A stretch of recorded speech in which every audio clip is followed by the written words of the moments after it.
မင်္ဂလာပါရှင်ကမ္ဘာရွှေ ACU USA ကိုထွေးလုံးနေတဲ့ထွေတာများအတွက်နောက်တစ်ပတ်မှာကမ္ဘာရွှေဈေးဘယ်ထိတက်နိုင်လဲဘယ်ထိကျနိုင်လဲဘယ်ဈေးတွေကိုစောင့်ကြည့်ပြီးတော့မှအဝယ်ရောင်းလုပ်တင်လဲဆိုတာကိုဒီနေ့ဗီဒီယိုမှာ analyze လုပ်ပေးသွားမှာဖြစ်ပါတယ်ရှင်ဒီနေ့က Sunday ဖြစ်ပြီးတော့မှ market ပိတ်ထားတဲ့အချိန်ဖြစ်တာကြောင့်မို့နောက်တစ်ပတ်အတွက်ကြိုတင်ပြင်ဆင်ထားခြင်းနဲ့ gold trader တွေအနေနဲ့ပေါ့နော်ဒီဗီဒီယိုလေးကို share လုပ်ထားနိုင်ပါတယ်ရှင်နောက်တစ်ပတ်အတွက် analysis ကို daily time frame မှာပြုလုပ်ပေးသွားမှာပဲဖြစ်ပါတယ်ရှင်လက်ရှိချက်စရာကိုကြည့်မယ်ဆိုရင်ပြီးခဲ့တဲ့ဘက်တွေမှာပေါ့နော်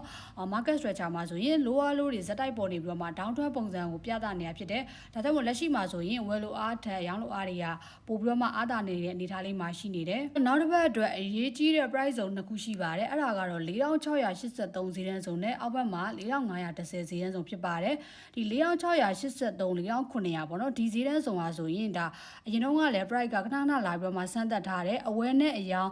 ဒီခြေနေလေးမှာအားပြိုင်ထားတဲ့အနေအထားလေးမှာရှိပြီးတော့မှအယောင်တွေကအားသာပြီးတော့မှတောက်လျှောက်ကျလာတဲ့အနေအထားလေးမှာရှိရပေါ့နော်ဆိုတော့ဈေးဆက်တက်ဖို့အတွက်ဆိုရင်တော့ဒီပေါ့နော် resistance level တွေနဲ့ရှိနေတဲ့4683 4900ဈေးတန်းဇုံရဲ့အထက်ကိုပေါ့နော် daily အတက်ကန်တဲ့ကောင်းကောင်း break out ဖြစ်နိုင်မှသာလျှင်ဆက်ပြီးတော့မှတက်နိုင်မဲ့အနေအထားလေးမှာရှိပါတယ်ဒုတိယတစ်ခုကအောက်ဘက်မှာရှိတဲ့4500ဈေးတန်းစုံဖြစ်တဲ့ဒီဈေးတန်းစုံကပေါ့နော်အရင်တော့ကလည်း price က bouncing back သွားခဲ့တဲ့ဇုံဖြစ်တဲ့ဈေးကျပြီးတော့မှဒါ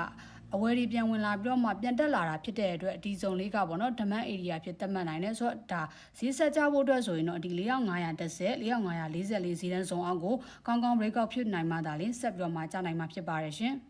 ဒီ4510ဈေးတန်းစုံကိုဒါ break out ဖြစ်နိုင်ခဲ့မယ်ဆိုရင်တော့ကမ္ဘာရွှေဈေးဟာ4450 4389ဈေးတန်းတွေထိမြင်ရနိုင်ခြေရှိတယ်ဆိုတော့ဒီဈေးတန်းစုံကို break out ဖြစ်မဖြစ်တစ်ချက်စောင့်ကြည့်ရမှာဖြစ်ပါတယ်တကယ်လို့ဈေးကအတက်အားသာပြီးတော့မှ strong resistance level ဖြစ်တဲ့4680 4900ဈေးတန်းစုံကိုဒါထပ်ပြီးတော့မှ break out ဖြစ်နိုင်ခဲ့မယ်ဆိုရင်တော့ဒါအတက်တွေပြန်ပြီးတော့မှအားကောင်းနိုင်ပြီးတော့မှ4950 4840ဒီဈေးတန်းစုံတွေထိပြန်ပြီးတော့မှရောက်နိုင်မယ့်အနေအထားလေးမှာရှိပါတယ်ရှင်ဒီတစ်ပတ်မှာဆိုရင်ကမ္ဘာရွှေအတွက်စောင့်ကြည့်ရမယ့်သတင်းတွေတာရှိရတဲ့အတွက်ဈေးအတက်ကြတွေကျန်းနိုင်ပြီးတော့မှပေါ့နော်ဒါ break out ဖြစ်သွားသလိုနဲ့ပြန်ပြီးတော့မှကျလာတာတွေရှိတယ်ဒါကြောင့်မို့ confirmation မရှိပဲ order တွေကိုမဝင်သင့်ပါဘူးအားလုံးကိုခြုံငုံပြီးတော့ပြောရမယ်ဆိုရင် key level ဖြစ်တဲ့4500ဈေးတန်းစုံကိုအဓိကစောင့်ကြည့်ပါဒီဈေးတန်းစုံကို break out ဖြစ်နိုင်ခဲ့မယ်ဆိုရင်တော့အယောင်စဉ်းစားလို့ရပြီးတော့မှဒီဈေးတန်းစုံကနေပြီးတော့မှ break out မဖြစ်ဘဲနဲ့ဒါအတက်ပြန်သွားမယ်ဆိုရင်တော့အဝယ်စဉ်းစားလို့ရမှာဖြစ်ပါတယ်နောက်ဆုံးအနေနဲ့သတိပေးချင်တာက trade order ဝင်ခင်မှာ confirmation တွေကိုအမြဲဆောင်ပါ risk management တွေမရှိဘဲနဲ့ trade order တွေဝင်စေချင်ပါဘူးရှင်ဆိုတော့ရောင်းမဝယ်မတွေဖြစ်တဲ့အခါမှာလည်းဒါဆုံးရှုံးမှုတွေမများရအောင်မို့ TPS ဆန်ထားပြီးတော့မှအဝယ်ရောင်းကိုလိုက်ပြီးတော့မှပြုလုပ်စေချင်ပါတယ်ရှင်